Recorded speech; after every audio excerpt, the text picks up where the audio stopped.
در دامنه های سرسبز بابا کوه بهاری از راه میرسد. دو با خود لاله های سرخ را به ارمغان می آورد جوانی عاشق.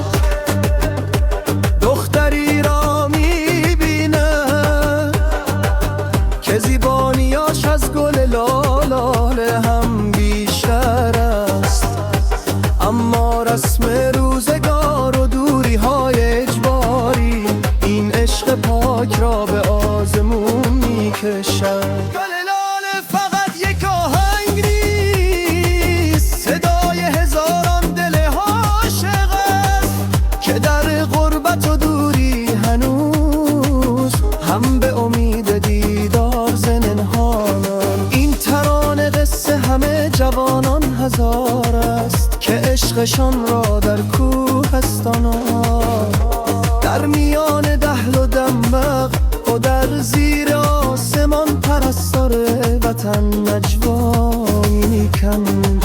گل لاله از کوهستان آمدی، بوی تو در باد بهار، چشم سیاه تو مرا کشت، دل ما